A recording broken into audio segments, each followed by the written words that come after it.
SIR એટલે કે મતદાર યાદી શુદ્ધિકરણનો કાર્યક્રમ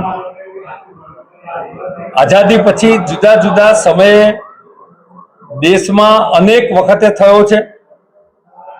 અનેક પોલિટિકલ પાર્ટીઓની એ પ્રકારની રજૂઆતો હતી કે ઘણા નામો મતદાર યાદીમાં જુદા જુદા રાજ્યોમાં અથવા એક રાજ્યમાં ડુપ્લિકેશન પણ થતું હોય છે।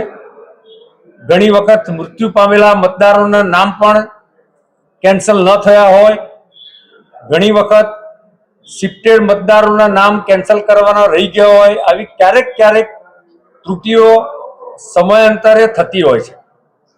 પરંતુ ગુજરાતમાં હું આપને ચોક્કસ કહેવા માંગીશ કે જે રીતે ફાઇનલ ડ્રાફ્ટ મતદાર યાદી ચૂંટણી પંચ દ્વારા ડિક્લેર થઈ છે, તેથી દૂધનું દૂધ અને પાણીનું પાણી બહુ ક્લિયર કટ થઈ ગયું છે। જે રીતે કોંગ્રેસ, ખાસ કરીને ગુજરાતમાં કોંગ્રેસના નેતાઓ કભી જૂઠ કભી ફરેબ ફિલ્મના ડાયરેક્ટર આદરણીય રાહુલજીના માર્ગદર્શનમાં ચૂંટણી પંચની વિરુદ્ધમાં અનેક પ્રકારની કાગારો કરી મૂકી, લોકતંત્રને કલુષિત કરવા માટેના અનેક કાર્યક્રમો કર્યા, મીડિયા દ્વારા પણ વિવાદાસ્પદ રજૂઆતો પણ કરી।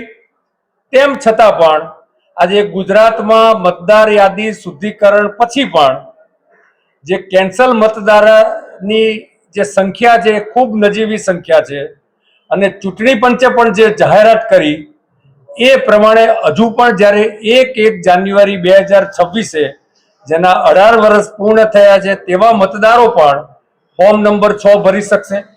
આ મતદાર યાદીમાં કોઈના નામ રહી ગયા હોય તો પણ એ એક ચોક્કસ કુલિંગ પીરિયડ પછી ફોર્મ નંબર 6 ભરી શકશે। જો એમાં ત્રુટિ હોય તો ફોર્મ નંબર 7 કે 8 પણ ભરી શકશે।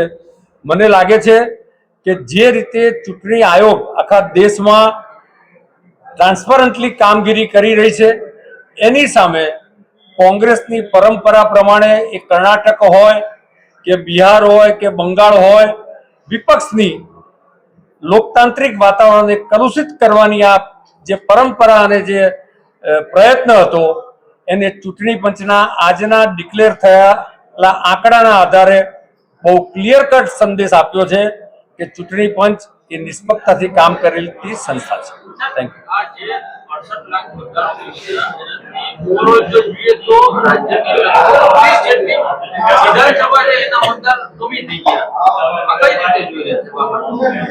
એમાં આજે મતદાર કમી થયા છે, એમાં એ જ પ્રમાણે બીજા મતદારો ઉમેરાયા પણ છે। કુલ મળીને જે વિપક્ષ અને કોંગ્રેસ જે રજૂઆત કરતી હતી એ ફોર્મ નંબર 7ના સંદર્ભમાં રજૂઆત કરતી હતી।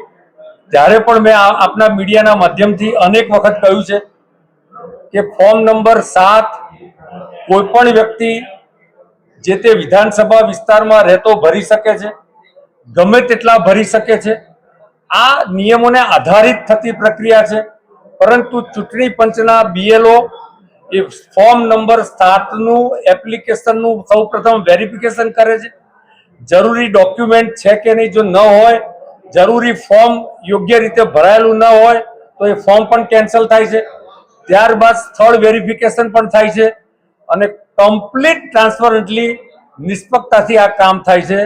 એટલે જે કોંગ્રેસ અને અન્ય વિપક્ષ બિનજરૂરી જે વિવાદો ઊભા કરી રહ્યું હતું એને કોઈ પણ સ્થાન નથી। અને આજે પણ ચૂંટણી પંચે જાહેર કરેલી એમની પ્રેસ નોટમાં પણ એમણે સ્પષ્ટ કહ્યું છે કે હજુ પણ કદાચ કોઈકનું નામ રહી ગયું હોય અથવા ભૂલ હોય અથવા કમી થઈ ગયું હોય તો જે ફોર્મ 6, 7 અને 8ની જે પ્રક્રિયા છે એ પ્રક્રિયાનું પાલન કરીને એ પોતાનું નામ દાખલ કરી શકશે।